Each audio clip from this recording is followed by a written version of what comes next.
Hello everyone, this is Parvez sir. Welcome back to our YouTube channel accountancy with Parvez sir. तो आज class 11 commerce के लिए जो हमारा चैप्टर है वो है फाइनेंशियल स्टेटमेंट। और फाइनेंशियल स्टेटमेंट में अभी हम कई दिनों से पढ़ रहे हैं इंट्रोडक्शन चैप्टर, जिसे हम विथआउट एडजस्टमेंट भी बोलते हैं। इस चैप्टर में हमने ट्रेडिंग अकाउंट के कुछ क्वेश्चन किए, प्रॉफिट एंड लॉस अकाउंट के कुछ क्वेश्चन किए, और अब हम कर रहे हैं बैलेंस शीट। जल्दी से जुड़ जाइए आप, और प्लीज अगर अभी अभी आप जुड़े हैं हमसे तो जल्दी सब्सक्राइब कर लें हमारे channel accountancy with Parvez sir, जिससे कि आपको लेटेस्ट नोटिफिकेशन डेली मिलते रहेंगे। चलिए, तो आज की क्लास हम स्टार्ट करते हैं फाइनेंशियल स्टेटमेंट। फाइनेंशियल स्टेटमेंट में मैंने आपको बताया था तीन चीजें बनती हैं, एक ट्रेडिंग अकाउंट, एक profit and loss account and balance sheet. Balance sheet का प्रोफार्मा मैंने ऑलरेडी अपलोड कर दिया है हमारे यूट्यूब चैनल पर, वहां से जाके आप पढ़ सकते हैं बैलेंस शीट में क्या क्या चीजें आती हैं। आज का जो हमारा क्वेश्चन है वो बैलेंस शीट का है। अब देखिए, बैलेंस शीट के क्वेश्चन में स्टार्ट करते हैं आज का क्वेश्चन हम। तो मैंने आपको बताया था इससे पहले की क्लास में, तो यहाँ पर लाइबिलिटीज आती हैं, पूरी लाइबिलिटीज में मैंने आपको बताया था, जैसे क्रेडिटर्स हैं, बैंक लोन है, बैंक ओवरड्राफ्ट है, बिल्स पेबल है, कैपिटल है। कैपिटल में प्लस करते हैं नेट प्रॉफिट और माइनस करते हैं ड्रॉइंग। इतनी चीजें लाइबिलिटी साइड में, और आउटस्टैंडिंग एक्सपेंसेस है, अनएक्रूड इनकम है, ये चीजें आती हैं। एसेट साइड में हमें पता है, जैसे cash in hand, cash at bank, debtors, BR, stock, plant, machine, furniture, building, ये सभी एसेट्स आती हैं। ठीक है, आज के करते हैं क्वेश्चन हम स्टार्ट। देखिए, क्वेश्चन को रीड करने से पहले, prepare balance sheet as on 31 March 2023 from the following. तो हमें बैलेंस शीट तैयार करना है। सबसे पहले दिया हुआ है बिल्डिंग। बिल्डिंग है 25,000। अब बिल्डिंग क्या है? बिल्डिंग एसेट है, और एसेट कहां पर आएगी? एसेट साइड में। तो यहां पर हम सबसे पहले जो एक लाइन छोड़ देते हैं वो लिखते हैं वहां पर कैश। तो कैश इन हैंड या कैश एट बैंक जो होता है उसको ऊपर लिखते हैं। एक लाइन छोड़कर हम बिल्डिंग स्टार्ट करेंगे, तो यहां लिख देते हैं हम बिल्डिंग। ठीक है, तो बिल्डिंग दी है हमारी 25,000, ये हमने बिल्डिंग लिख दी। ठीक है, इसके बाद बैंक ओवरड्राफ्ट। तो बैंक ओवरड्राफ्ट लाइबिलिटी है, लाइबिलिटी साइड में आएगी। यहां पर भी मैं एक लाइन छोड़ रहा हूं क्योंकि यहां पर ऊपर हम लिखते हैं क्रेडिटर्स।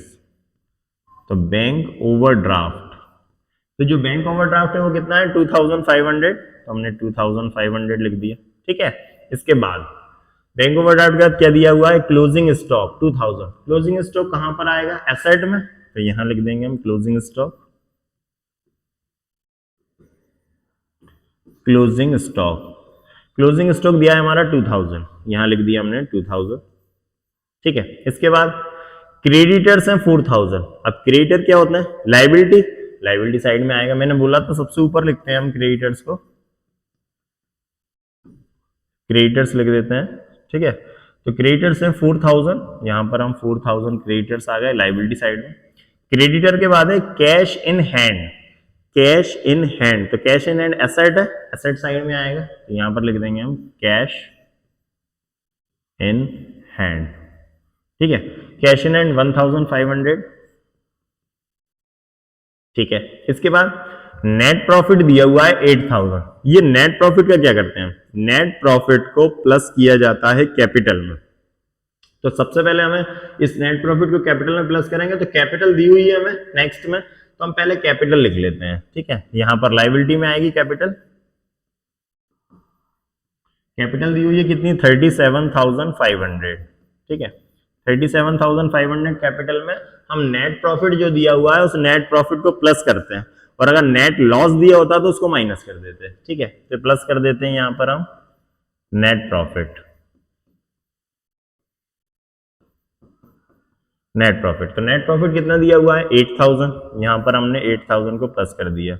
नेट प्रॉफिट प्लस होता है और ड्राइंग माइनस होती है। ठीक है, तो ड्राइंग देखो कहां पर दी है, ये दी है ड्राइंग 1250। तो पहले हम इसको प्लस कर लें, तो 37 प्लस तो 0 0 5 8 7 15 4, कितना आ गया? 45,500। अब इसमें हम क्या करेंगे? ड्राइंग को माइनस कर देंगे, तो यहां माइनस हो जाएगी ड्राइंग। ड्राइंग दी है 1250, 1250। ड्राइंग को माइनस कर देंगे, तो 0 5 3 2 5 1 4 एंड 4, कितना आया? 44,250। ठीक है, तो ये ड्राइंग को हमने माइनस कर दिया। अब इसके बाद क्या? नेट प्रॉफिट हो गया, कैपिटल हो गई, मशीन दी। मशीन है 15,000। अब मशीन क्या है? एसेट है, एसेट साइड में आएगी, तो यहां लिखेंगे हम मशीनरी, मशीन है हमारा 15,000, यहां लिख दिया हमने 15,000 की मशीनरी।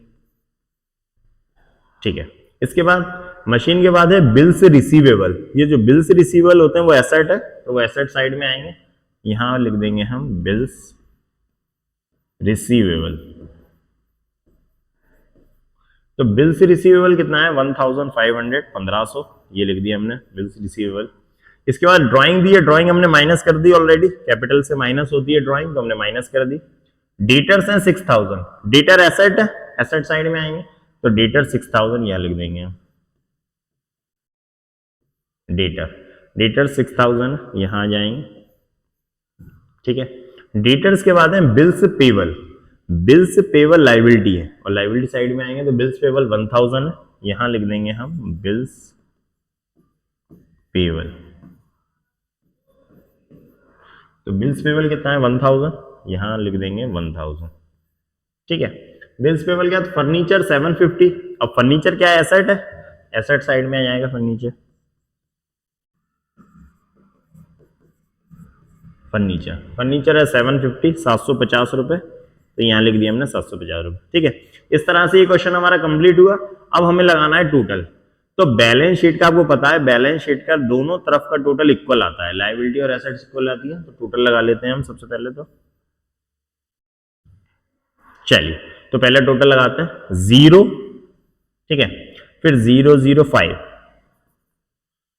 5 5 to 7, ठीक, 4 to 6 6 4 10 10 1 11 पावर 1 1 5 1 4 plus 1 5, कितना आ गया 51,750। ठीक है, अब हम इसका टोटल लगा लेते हैं।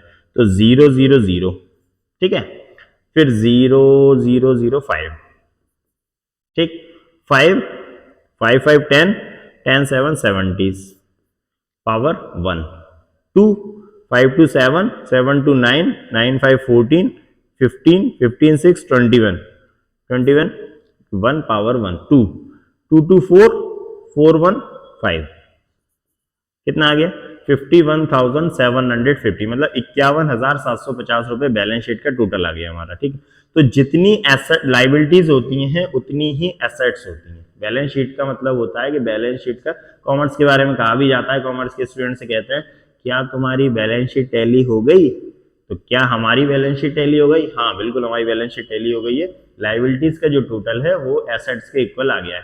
ये क्वेश्चन हमारा कंप्लीट हुआ, आप इसको नोट कर लें या इसका स्क्रीनशॉट ले लें।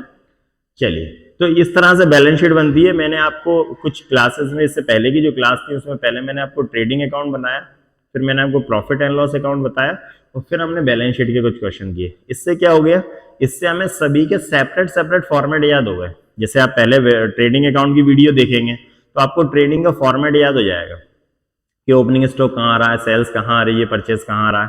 फिर आप जैसे प्रॉफिट एंड लॉस अकाउंट का वीडियो देखेंगे तो वहां से आप सैलरी कहाँ लिख रहे हैं, डिस्काउंट रिसीव कहाँ लिख रहे हैं, ट्रेवलिंग एक्सपेंसेस कहाँ लिख रहे हैं, नेट प्रॉफिट कैसे निकल रहा है। फिर हम बैलेंस शीट देखो, आप बैलेंस शीट की वीडियो देखो, तो इस तरह से आपको तीनों चीजें अलग अलग समझ में जाएंगी। अब हम आगे के जो क्वेश्चन करेंगे वो कंबाइंड क्वेश्चन करेंगे, जिसमें ट्रेडिंग, P&L और बैलेंस शीट बनते हैं। ठीक है ना, इसके हमने दोनों के दो क्वेश्चन कर दिए, सभी के सेपरेट, ट्रेडिंग के 2 क्वेश्चन कर लिए, 2 प्रॉफिट एंड लॉस के कर लिए, जिससे कि आपको कंसेप्ट समझ में आ जाए। अब कंसेप्ट आपको समझ में आ गया, अब आप पूरे मर्ज क्वेश्चन कर सकते हैं। ठीक है, मिलता हूं मैं नेक्स्ट वीडियो में फिर से कुछ नए टॉपिक के लेके, और प्लीज जल्दी से जुड़ जाइए। अगर अभी आपने जुड़े हैं हमारे चैनल से तो और सब्सक्राइब नहीं किया हो, जल्दी सब्सक्राइब कर लें, accountancy with Parvez sir. Instagram पे भी आप हमें फॉलो कर लें, अकाउंटेंसी विद परवेज सर। मिलता हूं मैं नेक्स्ट वीडियो में कुछ नए टॉपिक के साथ में, तब तक के लिए thank you and good bye.